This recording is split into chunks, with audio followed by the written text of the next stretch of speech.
Bien, vamos a hablar ahora de farmacocinética, perdón, farmacodinamia. Hemos terminado farmacocinética y vamos a hablar ahora de farmacodinamia. Ya, pues,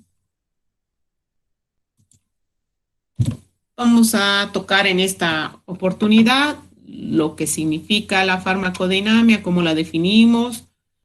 Básicamente vamos a hablar del mecanismo de acción de los fármacos, la clasificación de este mecanismo de acción, a qué nos referimos con fármacos agonistas y algo muy breve de curva dosis-respuesta. Entonces, como para aclarar qué es farmacodinamia. Farmacodinamia, entonces, ¿eh? es una parte de la farmacología que básicamente va a estudiar los mecanismos. Esta es la palabra clave, los mecanismos de acción de los fármacos. ¿Ya? ¿Cómo hace esto? Generalmente un fármaco se suma o interactúa con una célula. La interacción es a nivel celular, ¿ya?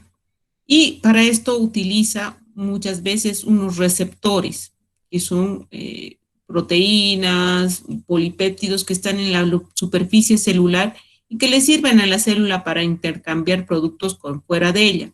Entonces, a estos receptores celulares, que hay muchísimos en el cuerpo, en todas las células de nuestro cuerpo, generalmente los fármacos son afines y se pican, ya se pegan, interactúan con este receptor y de esa manera pueden influir sobre la función de la célula. Ese efecto sobre la función de la célula puede ser variable, pueden producir una transmisión, un bloqueo de la síntesis, distintos efectos a nivel de la célula. Ya en una célula se produce un efecto y ese efecto es el que se conoce como efecto farmacológico. Y obviamente no se produce respuesta en una sola célula, sino en un grupo de células que constituyen un tejido, un órgano, y ahí de esta manera se va a tener la respuesta farmacológica. A su vez, este efecto, esta respuesta farmacológica puede tener dos características, una que es la potencia, que vamos a describir qué es, y otra es la eficacia. Y son cosas parecidas, pero no son lo mismo. ¿Ya? Bien. Es importante que definamos dos conceptos importantes. Uno, lo que se llama la acción farmacológica y otro que vamos a definir como el efecto farmacológico. ¿Qué es la acción farmacológica? La acción farmacológica son las modificaciones o alteraciones, si quieren modificaciones, alteraciones, que producen los fármacos en la función de un órgano. Es decir, la suma de todas esas fijaciones a receptores y que puede ser variable. Usualmente el aumento, la disminución de una función, ¿ya? Entonces, la acción farmacológica es las alteraciones o modificaciones que produce un fármaco en un órgano, ¿ya? Distintos efectos o modificaciones. Ojo, no se crean nuevas funciones, especialmente son las que la célula ya tiene. Y de estas acciones vamos a tener las siguientes, la estimulación, ¿ya? Que lo que va a hacer es aumentar la función de ese órgano, de ese tejido, ¿ya? Va a producir depresión o disminución, si quiere, que va a disminuir las funciones de ese órgano, de ese tejido. Va a producir lo que se conoce como irritación, ya eso es más raro, que produce una estimulación, un aumento de la respuesta, pero brusca, violenta, ¿ya? Que va a generar una reacción inflamatoria y eso es lo que se llama irritación, ¿ya? El reemplazo no crea nuevas funciones, sí, pero puede sustituir o reemplazar un compuesto que falta en el organismo y de esa manera se pueda ejercer la función de la célula, como por ejemplo la insulina, ¿no es cierto? Y un tipo de acción farmacológica es antiinfecciosa, es decir, capaz de eliminar bacterias, gérmenes de los tejidos, ¿ya? Eso es acción, modificaciones en un órgano. Y el efecto farmacológico es un concepto un poco más amplio. Se va a referir a los cambios o alteraciones provocadas por un fármaco, pero ya considerando todo el organismo, no solo un órgano o un tejido, todo el organismo. ¿ya? Y esto, obviamente, este cambio provocado en todo el organismo es susceptible de ser medible, cuantificable, ¿ya? Es un cambio objetivo, puedo medirlo, ¿ya? De entre los efectos farmacológicos están los siguientes: el efecto primario, se conoce como efecto primario el efecto principal, el fundamental, generalmente el efecto terapéutico deseado de un fármaco, ¿ya? Y esto es a nivel de todo un organismo. Por ejemplo, efecto primario, que baje la fiebre, ¿ya? Un antitérmico. El efecto placebo, conoce como efecto placebo a un efecto que se produce en el organismo, pero que no tiene nada que ver en sí con el fármaco, ¿ya? De hecho, este efecto placebo se da muchas veces como efecto solamente por el hecho de que la persona está siendo, entre comillas, tratada. Ya es un efecto, el hecho de ser atendido, el hecho de tener, ser escuchado muchas veces resulta en, un, en una especie de terapéutica que va a tener un efecto a nivel del organismo. También dentro de efecto está el efecto no adverso o indeseado, ¿ya? Que son reacciones perjudiciales, ya, dañinas, que acompañan al efecto terapéutico o al efecto primario. Y el efecto colateral también resulta ser en un efecto adverso, pero que es consecuencia directa, directamente relacionado con el fármaco, ¿ya? Entonces está clara la diferencia entre efecto y acción. Bien, dentro de los mecanismos de acción de los fármacos podemos tener dos grandes tipos: los mecanismos de acción inespecífico y los mecanismos de acción específico. Los mecanismos de acción inespecífico, como su nombre dice, son acciones que no se llevan a cabo sobre ninguna estructura precisa, son inespecíficas, ¿ya? Entre estas, la más importante está la alteración de las propiedades físico-químicas del fármaco. ¿Ya? ¿Qué significa esto? Este tipo de mecanismo de acción implica que el fármaco va a producir una serie de reacciones químicas en el organismo, ya por interacción con sustancias del organismo, no con la célula, que van a alterar cierta función celular. Ya no son de forma directa, son de forma indirecta. Esto es lo que ocurre, por ejemplo, con el Alka-Seltzer, ya que viene en compuesto efervescente, ya se lo disuelve y se toma. Entonces, este fármaco así disuelto no es absorbido por las células, no interactúa con receptores, pero al ser una sal básica, ya si yo la consumo, tengo un gran contenido de ácido en el estómago, esto puede neutralizar, ya. Entonces esa es la manera de producir su efecto: por alteración, por modificación de las sustancias o interacción con las sustancias normales del cuerpo, ¿ya? ¿Qué fármacos de acción inespecífica o que alteran las propiedades físico-químicas de las sustancias del organismo hay? Por ejemplo, tenemos los fármacos osmóticos. Entre estos está la lactulosa, el manitol, la glicerina. Estos fármacos no se absorben a nivel del tubo digestivo y lo que hacen es traen agua ya hacia el tubo digestivo, y eso genera que haya más fluidez en las heces. Por eso se usan como deaslantes, o también pueden hacer que haya más eliminación de orina. Los lubricantes, ya muy comúnmente usados, la parafina, la glicerina, ¿qué es lo que hacen? Básicamente hacen que las heces, sobre todo, se vuelvan más blandas por la cantidad de contenido graso que tienen, y esto permite que se puedan eliminar más fácil. Los oxidantes producen reacción de peróxidos, pero no a nivel interior del organismo. Estos no se utilizan para ingestión, sino a nivel superficial, ya en contacto con el aire ambiente. También entre esos está los antisépticos, por ejemplo, ya el agua oxigenada. Los precipitantes de proteínas. Estos son, por ejemplo,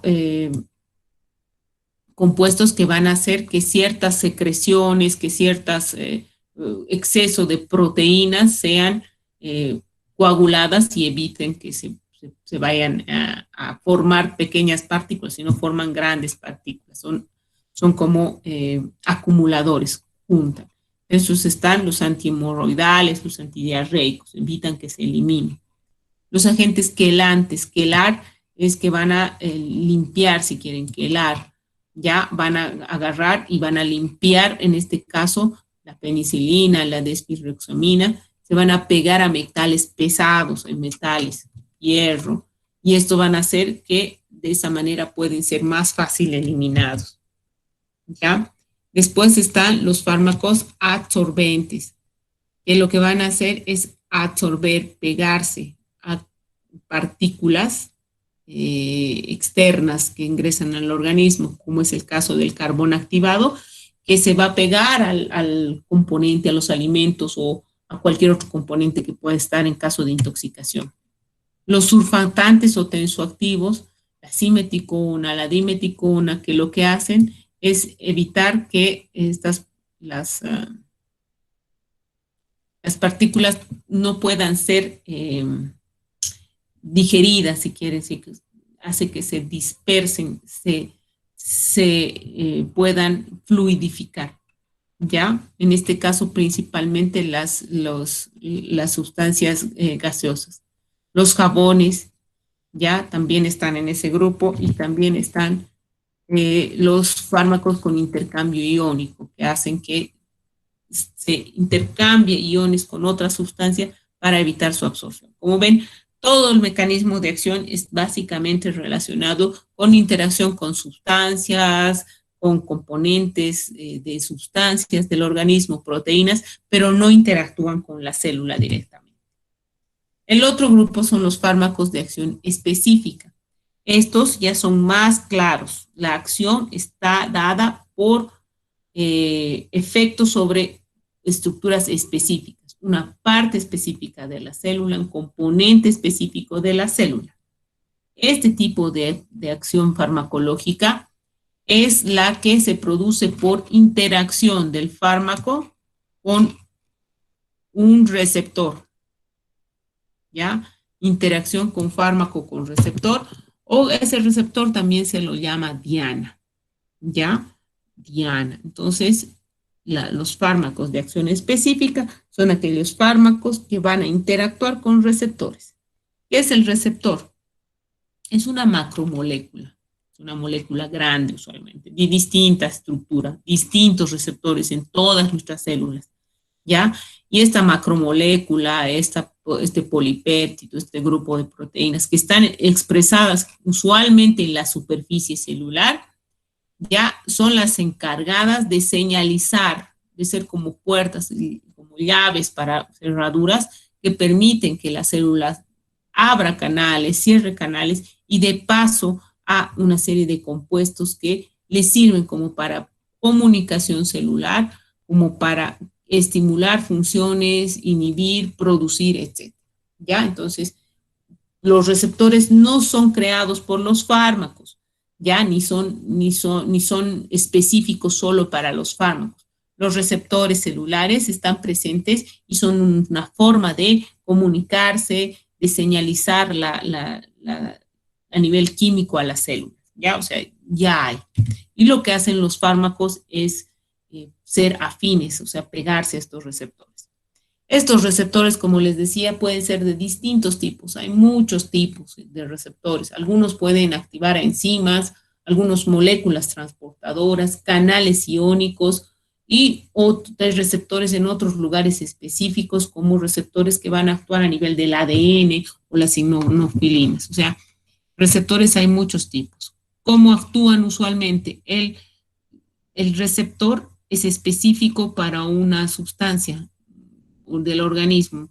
Ya en este caso el fármaco puede actuar imitando este receptor, ya, y al pegarse con el receptor interactúa y se genera una serie de reacciones que constituyen la respuesta farmacológica. Ahora, esto es importante. Cualquier función del organismo se puede alterar por un fármaco que se fija a un receptor. Se pueden alterar cualquiera. Algunos fármacos más que otros, pero pueden alterar cualquiera. Pero esto es importante, no se crean nuevos efectos. Es decir, no es que ahora esta célula sintetizaba insulina y ahora va a sintetizar grasas. No, no funciona así. No cambia la función celular, no crea nuevos, nuevas funciones, simplemente potencia, altera la función ya existente. Ya dentro del mecanismo de unión a fármaco con el receptor, como les decía, los receptores son macromoléculas generalmente expresadas en la superficie celular. Entonces, lo que ocurre es una interacción, con este caso con el fármaco. La interacción del fármaco con el receptor es una interacción exacta, ya es específica, es selectiva y es afín. Vamos a explicar cada uno de estos conceptos. ¿Ya? Y solamente ese receptor puede actuar con ese tipo de fármaco, no otro, ¿ya? Una vez que interactúa con el receptor, ya este fármaco va a generar un efecto, usualmente a nivel celular.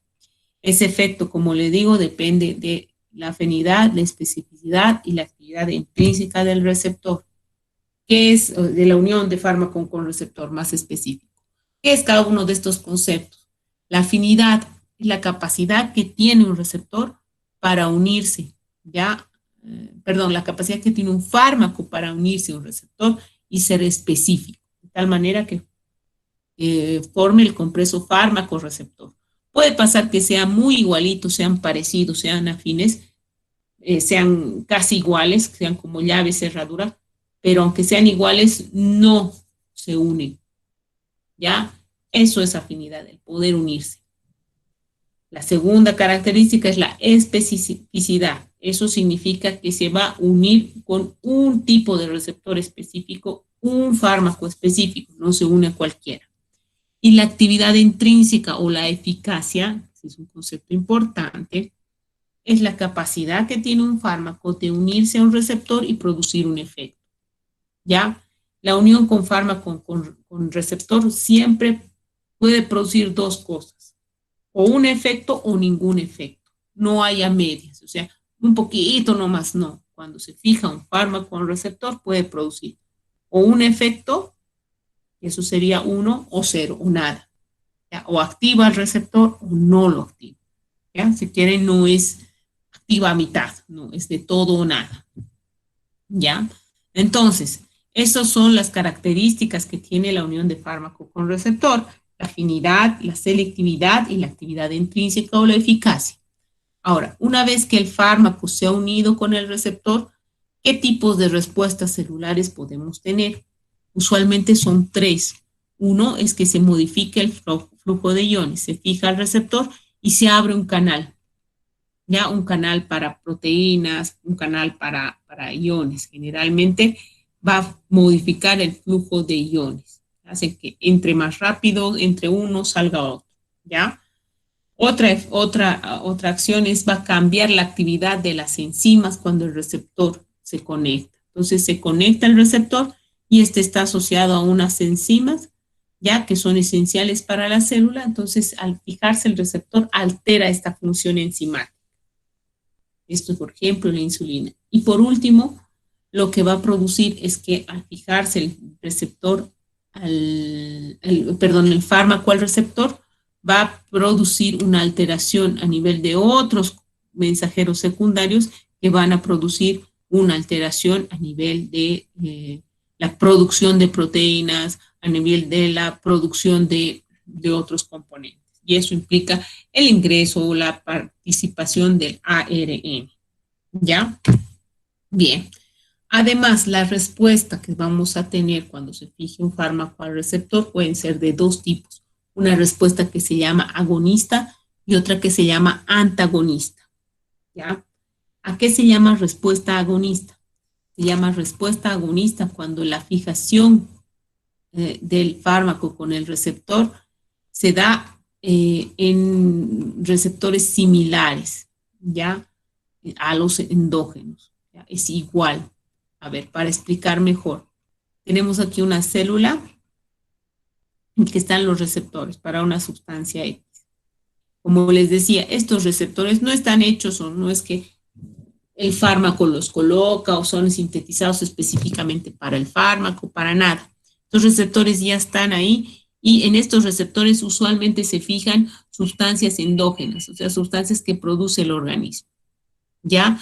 Y lo que hace el fármaco es imitar esas sustancias endógenas, a las sustancias que tenemos para este receptor, ¿ya? Cuando el fármaco se fija, ¿ya? E interactúa con el receptor, a esta interacción se llama agonista, ¿ya?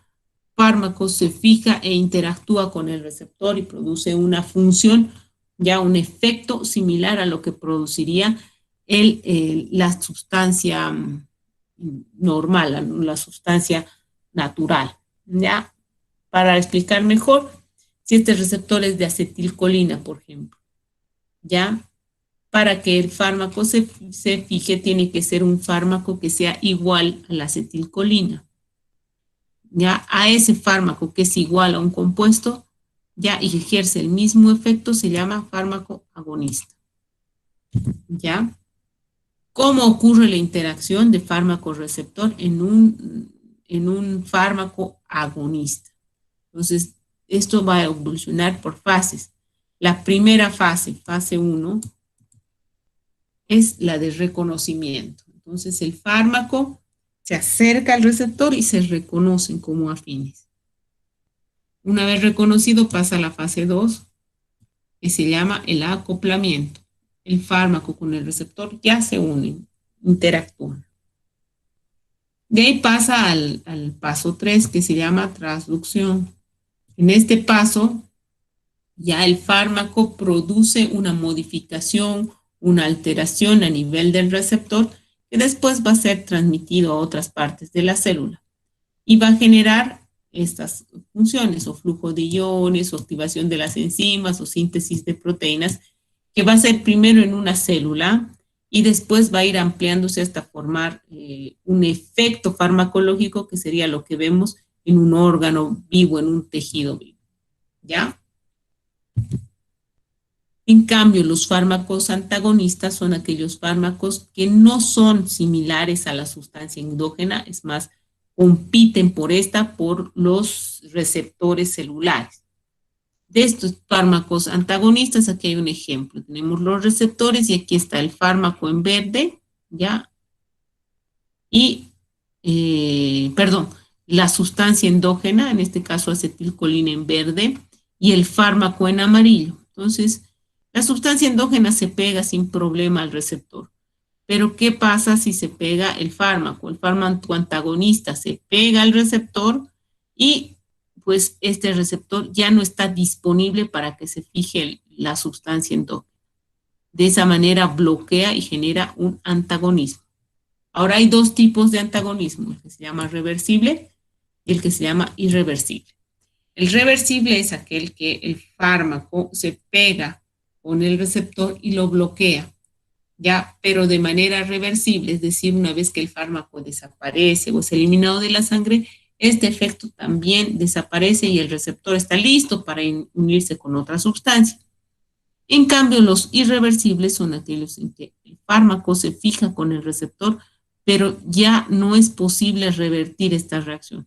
Ya el receptor está severamente dañado, ya altera su función y ya no sirve, y está bloqueado para siempre. Ya a eso se llama irreversible. Ahora, en el momento que yo tengo que evaluar el efecto farmacológico, ya tengo que considerar algunos variables porque no va a ser igual en todos. Va a depender del número de receptores. A mayor número de receptores, mayor efecto, ¿no es cierto? Si hay menos efectos porque no hay donde se fijen los fármacos. Segundo, otra característica que es importante es la afinidad del fármaco por el receptor. Por mucha cantidad de fármaco que haya y muchos receptores, si no son afines, es decir, pueden juntarse, no lo van a hacer.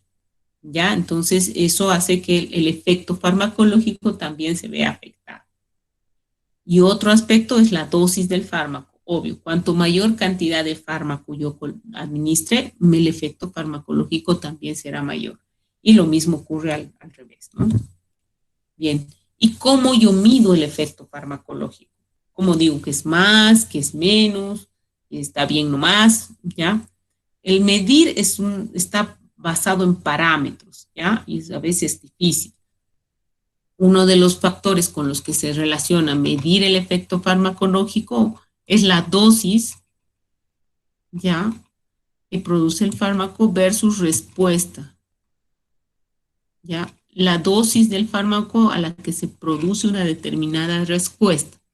Y lo que se ha hecho es colocar estos datos en una curva. Y esa es la curva que se conoce como curva dosis-respuesta. Algunos conceptos son importantes antes de hablar de la curva dosis-respuesta. Entre esos está la dosis máxima, que es la mayor cantidad que puede ser tolerada por un organismo sin que ejerza efectos adversos. La dosis mínima es la dosis mínima necesaria para un efecto terapéutico. Y la dosis terapéutica es la que está comprendida entre la dosis mínima y la dosis máxima. La dosis efectiva 50 es la dosis a la que se produce un efecto terapéutico en el 50% de la población que lo recibe. ¿Ya? Ahora, las curvas dosis-respuesta pueden ser de dos tipos. Una, que es una curva dosis-respuesta lineal, y otra segunda que se llama semi-logarítmica o logarítmica. ¿Ya? La curva dosis-respuesta lineal. ¿Cómo funciona? ¿Ya? Aquí tenemos un fármaco en ml, en miligramos por litro, y aquí tenemos el porcentaje de efecto biológico. Entonces yo le doy un fármaco a 0, ya pues no pasa nada. Y le doy a 0.5 un fármaco. Ya este va a perder rápidamente la sangre y con una dosis pues ya voy a tener un efecto farmacológico. Ya con una dosis mayor, pues puedo llegar al 50% del efecto farmacológico. Pero si ustedes se ven, no son grandes variaciones. Si yo doblo la cantidad del fármaco, pues voy a tener una respuesta farmacológica mucho mayor, casi al 70, al 100%, hasta llegar a una meseta, ya que esto se produce cuando ya, por más que aumente dosis, no voy a poder tener más efecto porque aquí juegan los receptores que ya están llenos. A este tipo de respuesta en el que yo voy a objetivar ya una respuesta, aunque ponga dosis mínimas de fármaco, ya a este tipo de respuesta se llama curva dosis-respuesta lineal, ya, porque desde la mínima cantidad posible ya existe un efecto que a medida que van aumentando la dosis se va haciendo más intenso y puede llegar a una etapa que se llama meseta, o sea que ya no más ni menos, y eso cuando ya se saturan los receptores. En cambio, la otra curva, la que se llama semilogarítmica o logarítmica, en este caso igual está la dosis de medicamentos y en el porcentaje de respuesta. Si le damos la misma cantidad que en el anterior trabajo, 0,1, aquí la respuesta también es casi nula, casi cero. Ya si volvemos a dar más dosis y le damos 1 miligramo por decilitro de esa sustancia, esta dosis respuesta va a aumentar, pero no tan significativo, ¿ya? Y una vez que llegamos al 50%, pues ya la curva va a ser un poco más fácil ascendente. Entonces, como ustedes ven en este gráfico, lo que ocurre es que primero a dosis muy bajas casi no hay respuesta, ya hasta que va a llegar a un punto en que sí, la respuesta va a ser ascendente para luego seguir en meseta, lo mismo que la anterior vez cuando ya se ocupan todos los receptores. Ya en este caso, el aumento de la dosis va a producir un aumento lineal del efecto, pero yo no voy a tener una posibilidad de tener una respuesta si no tengo una mínima ocupación de receptores. ¿Ya? Como han visto en la otra, apenas le ponía 0,1, ya llegaba casi al 50, aquí no. Tengo que llegar a tener una cantidad mínima de dosis para que esa dosis represente la respuesta. ¿ya? Para que yo tenga una respuesta buena, los rangos de ocupación de receptores tienen que estar en el 25 al 75%, ¿ya? Es necesario que tengamos ese mínimo número de estimulación, porque lo contrario no habrá respuesta, ¿ya? Otro concepto que tenemos que aprender ahora es la potencia. La potencia se refiere a cuán efectivo es el fármaco, cuán rápido puede obtenerse una respuesta con una determinada cantidad de fármaco, una dosis, ¿ya? Entonces se entiende potencia como la concentración o dosis de un fármaco que se requiere para producir el 50% del efecto máximo. Cuanto menos cantidad de fármaco necesites para producir eso, más efectivo, ¿ya? Esto está dado porque es muy afín el medicamento, tiene mucha afinidad por los receptores. Entonces, aquí son 4 fármacos, ya lo que varía es las concentraciones a las que ha llegado a subir la curva. Entonces, es decir, una respuesta más de 50. Y con el fármaco A, esta se ha producido con una concentración de dosis de 0,9, póngale. Con el fármaco B, esta se ha producido con una concentración de 1,5. Con el fármaco C de 10. Y con el fármaco D de 90, por decir. ¿Cuál de estos fármacos tiene mayor potencia? Evidentemente, el fármaco que haya producido la respuesta al 50 con menor dosis. En este caso, el fármaco A. ¿Ya? Entonces, eso habla de que este fármaco es muy afín con los receptores, ¿ya? Y que puede tener una mejor respuesta con menos dosis. La eficacia de un fármaco se refiere a la máxima respuesta producida por un fármaco, ¿ya? En relación a la dosis. Cuanto más eficaz es un fármaco, es aquel que produce más respuesta con menor dosis, ¿ya? En este caso, el fármaco A, que rápidamente va a llegar igual a producir una respuesta, o sea, una vez que se ocupan los receptores, produce una respuesta en meseta rápida, ¿ya? Y estos conceptos, eficacia, efectividad y eficiencia, que están en relación a lo que se refiere el mecanismo de acción y la función farmacológica, en realidad se refieren a toda la terapéutica. Se entiende por eficacia el grado en que una intervención produce resultados beneficiosos. Pero ojo, esto solamente en condiciones ideales, cuando yo puedo controlar todo lo que pasa en mi laboratorio. Ahí el fármaco es eficaz. Será efectivo cuando una intervención va a producir resultados beneficiosos, pero en condiciones reales de la práctica, es decir, con gente de toda edad, con gente que fuma, gente que come grasas, etcétera. O sea, acá ya es la población en general. Si un fármaco da una respuesta buena en este grupo en este estudio, digamos, de personas normales, se va a calificar como efectivo. Y será eficiente cuando una intervención va a producir un resultado beneficioso, pero se toma en cuenta aquí los recursos utilizados, el personal utilizado, el tiempo establecido. Entonces, mucho cuidado, los fármacos eficientes son a veces no muy populares, o sea, no se venden mucho, ¿ya? Son los más raros.